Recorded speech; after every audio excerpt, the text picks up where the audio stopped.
Hello, boys and girls. Hello, boys and girls. Hello, boys and girls of the internet. This is Heikel back again. Here are my 5 tips for lane splitting in Singapore. Cue the intro.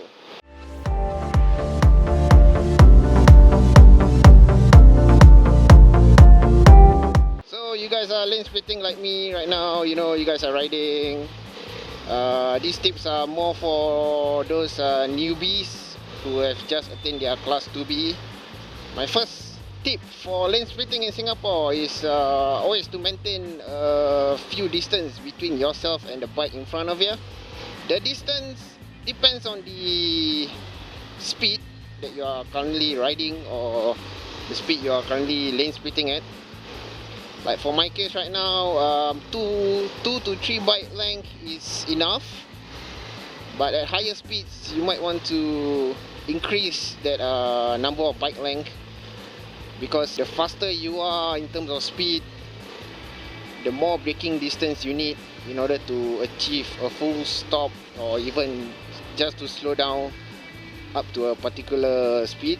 See, like right now, that kind of distance that you have, you know, between you and the front bike, it's a very good, how do I say, it's a very good practice, a very good habit to have, because you never know when the bike in front of you or the bike in front of you is gonna jam brake. This can really get you out from a lot of trouble. I mean, if you are not paying attention, that split second of distance, you know, can really help you a lot from getting into an accident with the biker in front of you.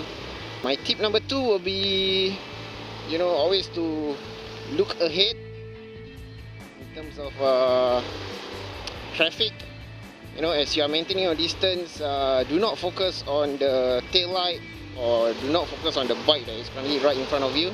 Focus on a few bikes ahead of him, you know, the ahead of your front rider, meaning like 2 bikes, 3 bikes up ahead. Because if you are focusing on the few bikes that's in front, you know, the moment the front few bikes started braking, you can anticipate that your front rider is going to brake as well. So I mean, this is like a early warning system for you. As a personal experience, I have experienced this kind of situation a lot, because I commute every day to work and I lane split almost every single time. Looking far ahead is very good habit, even better than maintaining the distance between you and the front rider, because if you know what's coming, you can anticipate and you can do the necessary action to, you know, prepare for the stop. So that will be my tip number 2. Always look ahead, you know, don't tunnel vision yourself to focus on your front rider only. Focus on the few bikes ahead, you know, the second rider, the third rider, or even the fourth rider in front of you. My third tip during lane splitting is similar to my second tip, which is focusing far ahead.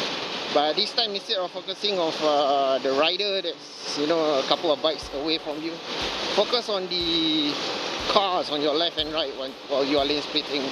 For example, this is a tight spot I'm riding at, okay? And let's say the car on the right, let's say this Honda right here, is slowly swerving in, and he's narrowing the space for me to lane split. So, judging from the car's so-called body language, I can anticipate myself. Then again, yeah, anticipation. I can anticipate myself that the gap will be narrower, and before I can get to that car, I can already slow down, you know, to avoid an accident, or even let the car change lane. Looking and studying the body language of 4-wheel vehicles is gonna take some experience, because as a newbie rider, when you are riding, you have a lot of things to focus about, and looking at the body language of 4-wheel vehicles is just another factor for you to look out for. Actually, the body language also applies to even to other motorcycles, you know. As soon as you see them starting to swerve from like one side of the lane to another, you can anticipate them, like, you know, they are changing their lanes. My fourth tip will be requiring a little bit of experience, you know. My fourth tip requires you to be familiar with the, how do I say this, with the you gotta be familiar with the width of your handlebar, you know. You see, like this guy here doesn't even signal. That's why I slow down, because I know his right tire is already touching the dotted lines, so I know it's gonna change lanes anytime soon. Back to my fourth tip, being familiar with your handlebars width is a very good knowledge to have, because it can help you determine whether that tight narrow space is enough for you to lane split or not. Okay, whether the gap is big enough or whether the gap is too small for you to lane split. Because if the gap is too small for you to lane split, your bar ends will either scrap the car doors, or even you know, worst come to worst, you will how do I say, you will clip their side mirrors. Your bar ends will clip their side mirrors. Another thing to note on this is that, let's say your right side handlebar clip their mirror, there is a possibility that that mirror will, how do I say, will be grabbed onto your brake lever, and that is a very, very dangerous thing to happen. Because, for example, right now, if you are lane splitting at high speed and the gap is very narrow, and you take your risk and you take your chances and you decide to squeeze, but in an unfortunate case of event, the gap is a little bit too small and your right handlebar clip on the right car left side mirror, so that mirror will, let's say for example, if your brake levers are long, that mirror will how to say, will press onto your front brake, and if your bike don't have ABS or something similar, you'll probably do an endo on your bike, and in the worst case possible, you yourself be flung from your bike. There is a risk that your bike will land on your back and paralyze you. I don't want that to happen, man. If you guys want to prevent that from happening, maybe what you guys can do is you know, grab yourself some how to say, lever guards or even hand guards. These tips are not properly researched. I'm just doing this on the fly. So that'll be my number 4 tip for lane splitting in Singapore. My number 5 tip for lane splitting in Singapore is for you guys to glance into your mirrors once in a while during lane splitting, because by glancing your mirrors, you know, you can see what's behind of you, duh.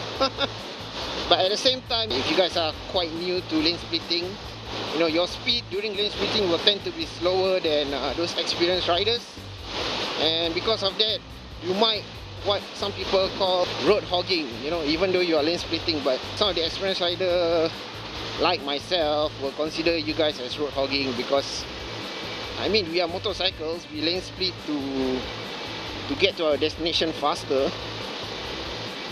So by you guys road hogging the lane splitting moment, you guys are, you know, wasting other people's time. So my 5th tip is more like being polite, because I myself hate when the rider that's lane splitting in front of me is going slow.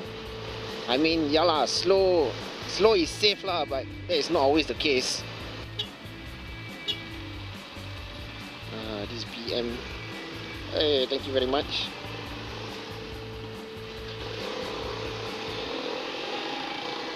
So that'll be my top 5 lane splitting tips in Singapore.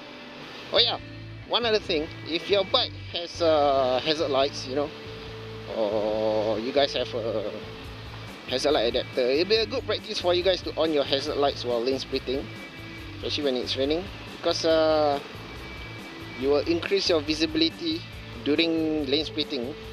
Alright, I think that's it for this video. You know, if you guys find these tips helpful, you know, give me a thumbs up, give me a like.